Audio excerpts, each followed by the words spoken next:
저는 어디서 그런 얘기를 했습니다. 이번 사태를 통해서 참 양극화, 극단적인 양자를 보게 된다. 최악의 대통령이다. 일찍이 이런 대통령은 없었다. 반면에 최고의 국민이다. 최고의 국민. 우리 국민들이 이렇게 혼연일체가 된 데는 물론 원인 제공이야 대통령이 당연히 했지만은 저 역시도 굉장히 놀랐습니다.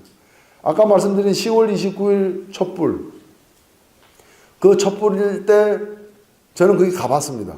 오라고도 초청도 안 받았는데 그래도 이 사태 때문에 이제 이 문제를 가지고 저는 국정감사 때 계속해서 문제 삼았던 사람으로서 국민들의 이 반응, 오프라인에서의 반응이 촛불로 나타났기 때문에 어떤 목소리들이 나오는가를 듣기 위해서, 경청하기 위해서 갔습니다. 갈 때 저는 이제 속으로 저희들은 이제 이런 경험이 이제 다소 있기 때문에 이런 데 갈 때 항상 예상을 합니다. 몇 명이 모일까. 그래서 가서 또 검증을 합니다. 몇 명이 모였구나. 5,000명이 모일 줄 알고 갔습니다. 한 5,000명은 모일 것 같다. 많이 모일 것 같다는 뜻이죠. 갔더니 2만 명이 모였습니다. 그래가지고 주최하는 단체도 불분명했어요. 누가 주최자인지도 모르겠어요. 하여튼 하고 있는 거예요. 갔더니 정치인들도 몇 안 왔어요. 그래서 저하고 이재명 성남시장하고 김종훈 의원하고 3명이 올라가서 마이크를 주길래 그 후로는 마이크 안 줬어요. 사람이 많이 안 왔으니까 2만 명 정도 정치인도 많이 안 오고 하니까 가서 연설도 하고 이랬는데 일주일 후에 11월 5일 날 또 같은 장소에서 열렸어요. 그래서 저는 그 다음에는 확실히 더 많이 올 것 같다. 그래서 5만 명은 올 것 같다. 지난번에 2만 명 왔으니까.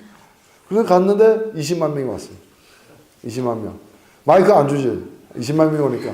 끝날 때 집회 마무리할 때 그냥 마이크 주셔서 그때 한마디 그냥 했습니다. 그래서 그 다음 주 세 번째 집회 11월 12일 날 그날 100만 명 왔습니다. 100만 명 오는데 첫 번째 그 촛불을 기준으로 놓고 보면 2주 만에 100만 명 모인 겁니다. 87년에 100만 명 모이고 처음 100만 명 모였다고들 얘기를 하는데 87년에도 제가 100만 명 모이는 현장에 있었는데 그때 100만 명 모이는데 얼마 걸렸는가? 6개월 걸렸습니다. 그해 87년 1월 달에 경찰의 고문에 의해 가지고 박정철 학생이 사망하고 그 다음에 2월 7일, 3월 3일, 4월 13일 이렇게 계속해서 집회가 열리면서 점점 국민들의 분노가 커져가지고 그 6월 달에 100만 명 모이는데 최소 6개월이 걸렸습니다. 이번에는 2주. 물론 그때와 다른 게 뭐 핸드폰도 있고 스마트폰으로 상황을 다 파악하고 이런 면도 있지만은 그 모인 사람들이 구경하러 모인 게 아니라 다 같은 생각을 가지고 모인 거예요. 그런데 이 100만 명이 모였는데 유리창 한 장 안 깨졌어요. 100만 명이 모이면 유리창이 몇십 장 깨지는 게 정상이에요. 한 장도 안 깨지면 이건 비정상이야. 굉장히 절제했다는 거예요. 그냥 자연스럽게 하면은 수십 장 유리창 깨지는 게 정상인데 자연스럽지 않게 했다는 거예요. 굉장히 사고 나면 안 된다. 라는 그런 어떤 나름대로의 어떤 절제력을 발휘한 거예요. 그래서 제가 공개적으로 대통령에게 얘기를 했습니다. 평화 시위로 끝났다고 해서 우습게 보지 마라.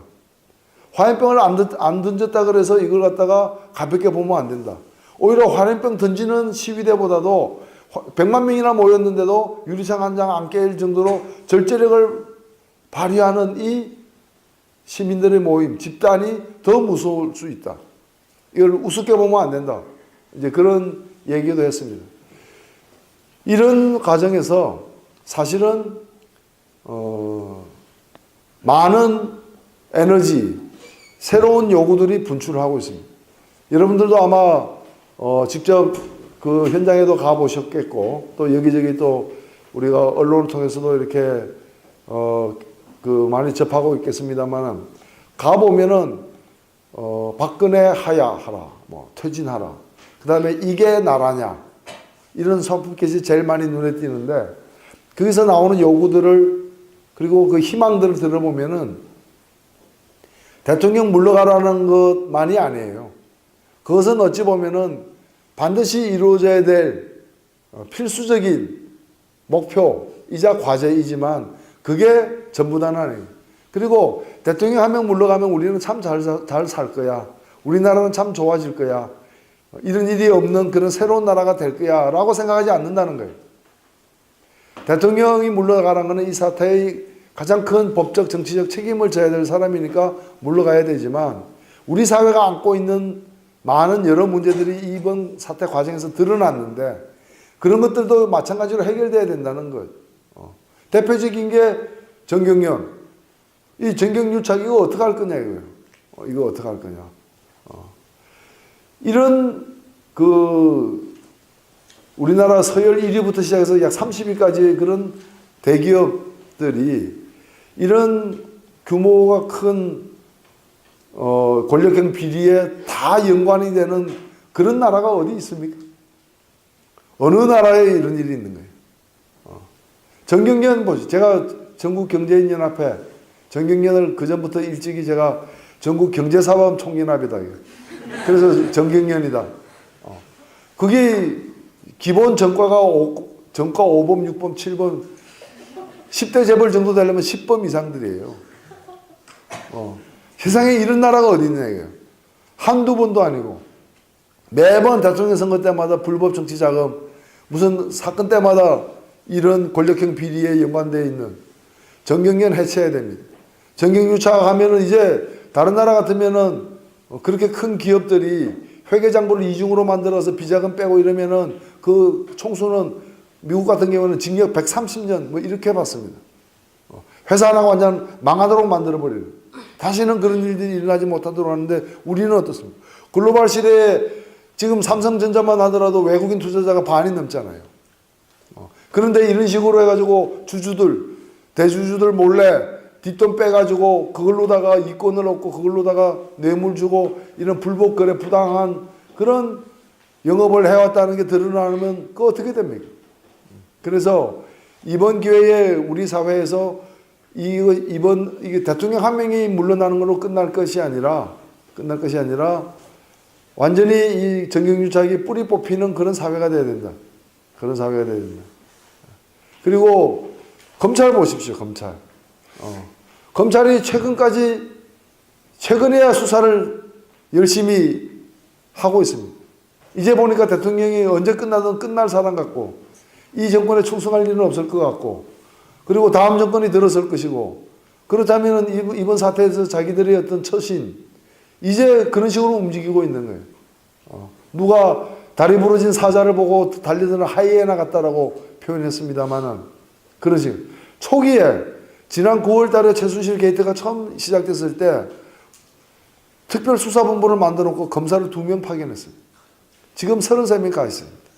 그때 그 2명도 뭔가 하면 형사 8부라 해가지고 이런 권력형 비리를 다루는 특수부 검사가 아니라 형사 8부 주로 어떤 건가 하면은 형사부 중에서도 제일 막내들 동네에서 그냥 밤에 어떤 아저씨가 기분 좋게 술 먹고 막 고래고래 소리를 질러가지고 경찰이 뭐라 그러니까 뭐 경찰하고 대들다가 다 잡혀온 사람 뭐 그런 사람 다루는데 형사 8부라는 데가 거기다가 맡긴 거예요.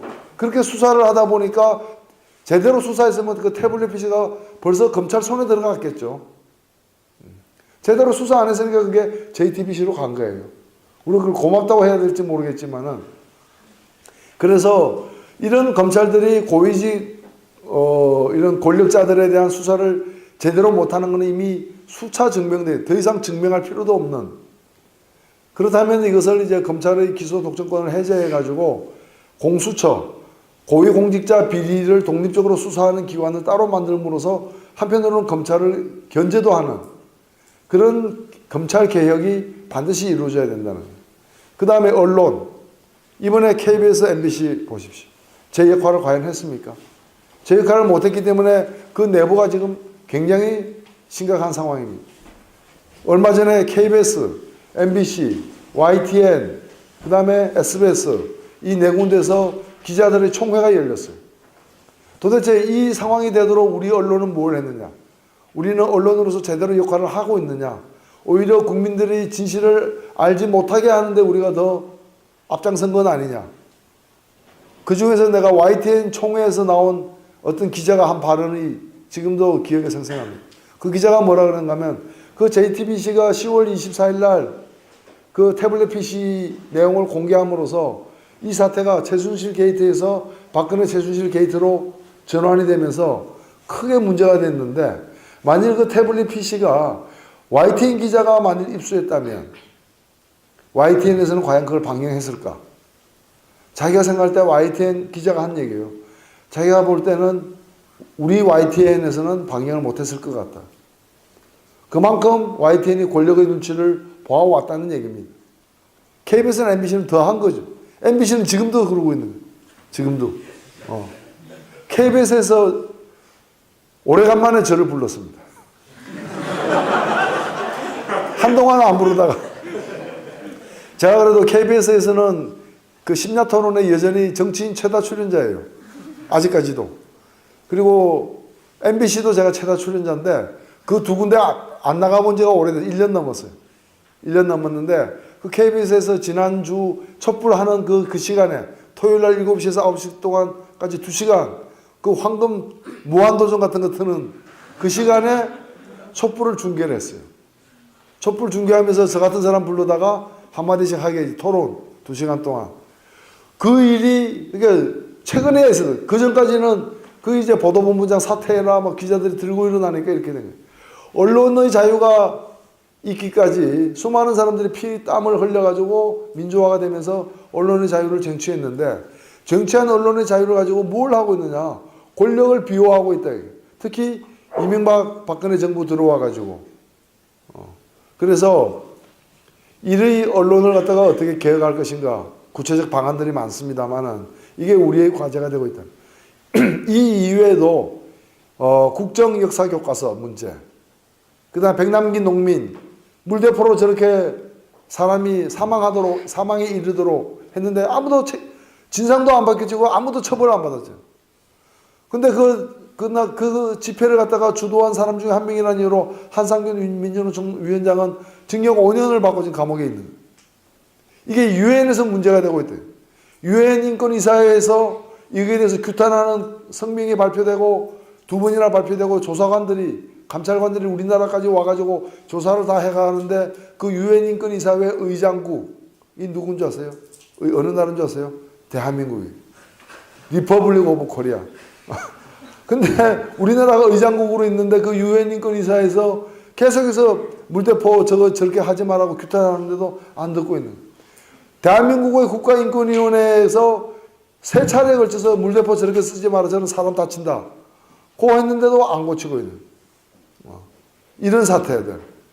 그 다음에 세월호도 여전히 지금 제대로 조사 활동도 안 되고 끝났잖아요. 중단됐잖아요. 다시 조사를 해야 되잖아요. 7시간만이 아니라 사건 전모를 갖다가 다시 파헤쳐야 되는 거 아니겠어요?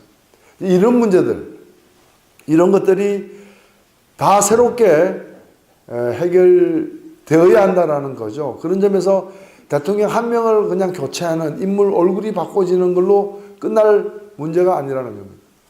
어쩌면 우리 사회가 그동안에 많은 한편으로는 변화도 있었고 또 그 속에서 발전도 있었지만 여전히 해결하지 못하고 있는, 오히려 과거보다 더 악화되어 있는 그런 여러 가지 우리 사회 병리 현상들이 이번 사태를 통해서 새롭게 조명되고, 그 중에서 국민적 합의에 의거해서 가장 우선순위부터 시작해서 무엇이 더 먼저 어떤 방향으로 해결되어야 되는가가 짚어지는 그런 계기가 되어야만 이번 사태가 우리에게 그나마 지금 우리가 드리고 있는 이 사회적 비용이 아깝지 않은 그런 결말을 볼 수 있을 것이라는 것입니다.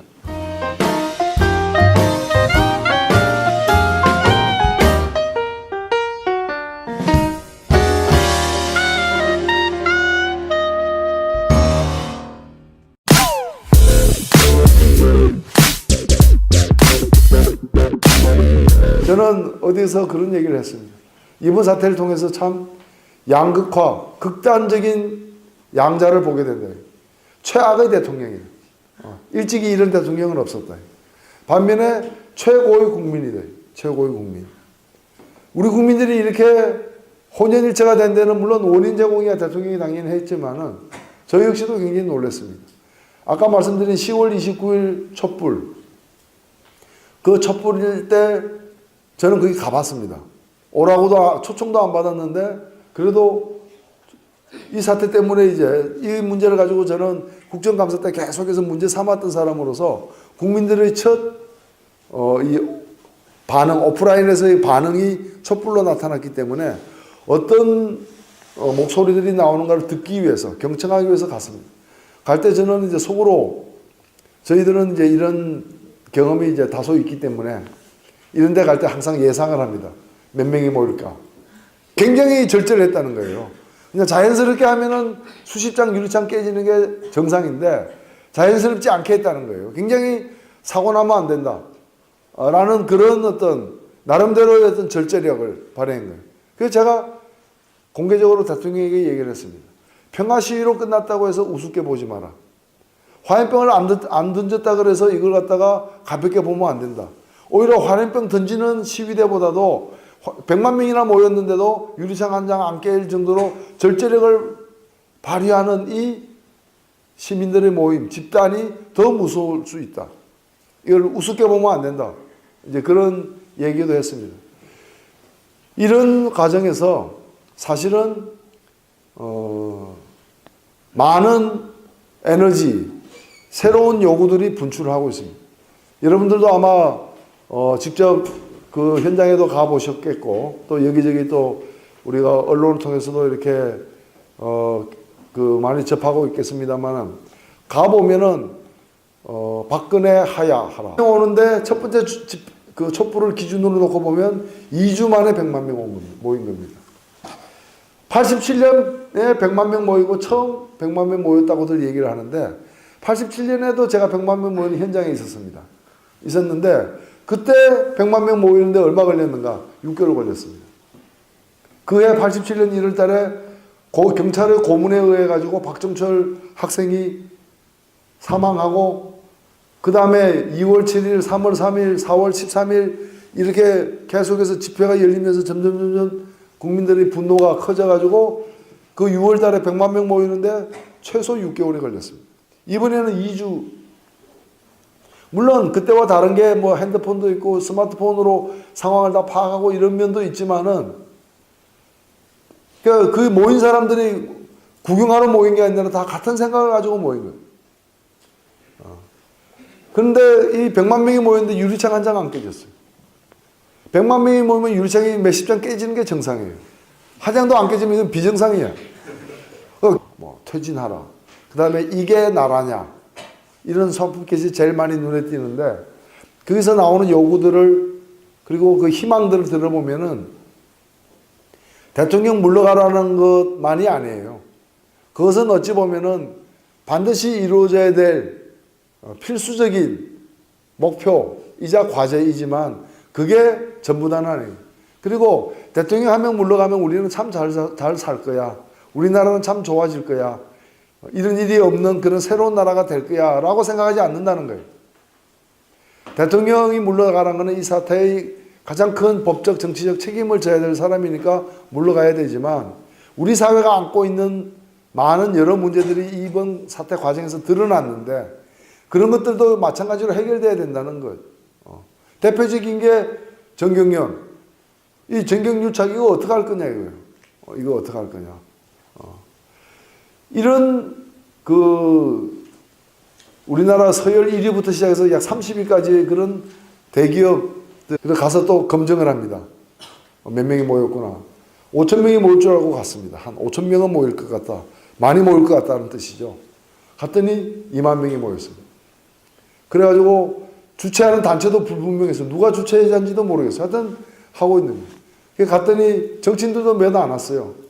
그래서 저하고 이재명 성남시장하고 김종훈 의원하고 3명이 올라가서 마이크를 주길래 그 후로는 마이크 안 줬어요.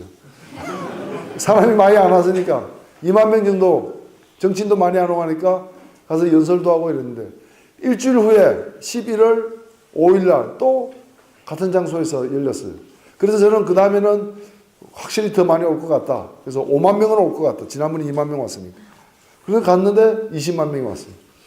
20만 명. 마이크 안 주지. 20만 명이 오니까. 끝날 때 집회 마무리할 때 그냥 마이크 주셔서 그때 한마디 그냥 했습니다. 그래서 그 다음 주 세 번째 집회 11월 12일 날 그날 100만 명 왔습니다. 100만 명